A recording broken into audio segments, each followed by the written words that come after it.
Hi, I'm Adam Yenser, and welcome to the Canceled News, the only source of news for 14 people in my comment section.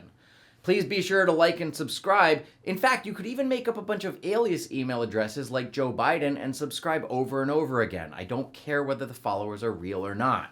And come see me live. I'll be at the Comedy Chateau in North Hollywood September 15th, headlining the Drop Comedy Club in South Bend, Indiana, September 22nd and 23rd, and at the Colorado Springs Comedy Fest September 27th to 30th. Now, some of my keen-eyed viewers may have noticed that each week, in addition to the news, I also do a runner bit. Last week I had a Hurricane Hillary tracker. Before that, I did a reacts to video of myself, and one time I was a black. But there are a lot of serious problems in the world right now, and I want to use my platform for good. So this week, instead of a funny runner, I'm going to highlight some of the causes I support and put donation links in the description below. This is real, honestly, it's not a joke. I'm kindly asking that if you enjoy watching this show for free every week, you'll consider donating. First up is Lutheran Disaster Response's Maui wildfire relief. The people of Maui are still facing a long recovery, and Lutheran Disaster Response is a group I've worked with before, so I know the money will go where it's needed. Please consider donating if you can. Now here's what's in the news. Eminem has asked GOP candidate Vivek Ramaswamy to stop singing his songs at campaign events. Eminem is mad that a person of color keeps culturally appropriating his rap music. Governor Ron DeSantis urged Floridians to evacuate ahead of Hurricane Idalia, saying, "You've got to go now," which is also what Joe Biden tells Joe when he needs to evacuate. Michael Jackson would have turned 65 on Tuesday, and to celebrate, an AI program produced an image of what he'd look like today. Obviously, we can't show it to you because there are nude minors in the picture. In some sad news, longtime Senator Mitch McConnell died this week at the age of 81 for a few seconds. It was revealed that Las Vegas odds makers took bets on how much Donald Trump would weigh at his arraignment last week, which made Stacey Abrams even more relieved she wasn't charged for denying Georgia's election results. The 2023 Burning Man Festival just ended and featured the 10th anniversary of the Orgy Dome, and several Burning Man attendees are worried that it still burns 4 days later. Now, another charity I want to highlight is Children's Hope Chest. Now, I don't want to do a kids' charity right after an STD joke. Let's wait. A spotless giraffe, believed to be the only one of its kind in the world, was born at a zoo in Tennessee. Not to be outdone, a Chinese zoo quickly slapped together a spotless giraffe costume. Now, another charity I want to highlight is Children's Hope Chest. This is a wonderful organization that sets up care points in needy places like Africa and Central America, where kids and families get the resources they need to attend school, learn leadership skills, and start self-sustaining businesses. If you're enjoying the show, please consider pausing the video and donating through the link below.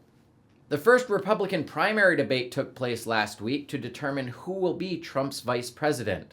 The lowest polling candidate to qualify was Governor Doug Burgum, who said he's excited to go back to North Dakota and tell them all what it was like to be on TV. There was an awkward moment when the moderator, trying to bring up Trump's arrest, said, "Let's address the elephant in the room," and Chris Christie responded thinking they meant him. A 12-year-old boy was kicked out of a Colorado elementary school because his backpack had a Gadsden flag on it. And I think we all know which flag the kid who reported him had on their backpack. Proud Boys leader Joe Biggs was sentenced to 17 years in prison for his role in the January 6th riot, meaning that by the time he's released, he'll be a proud man.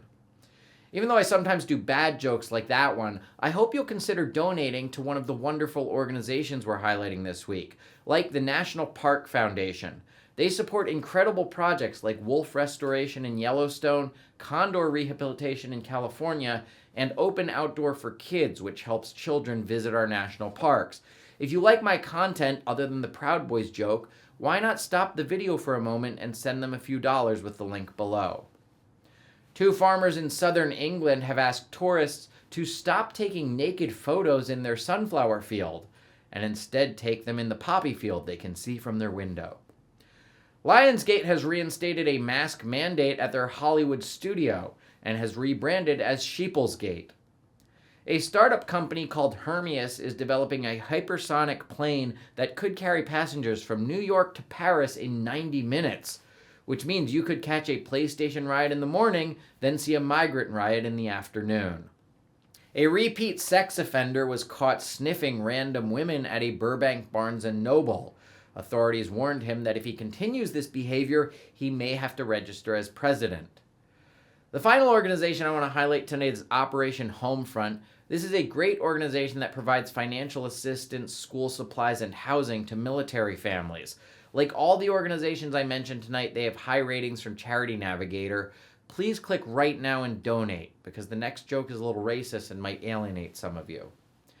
Last week, for the first time in its country's history, India successfully sent a lunar lander to the moon.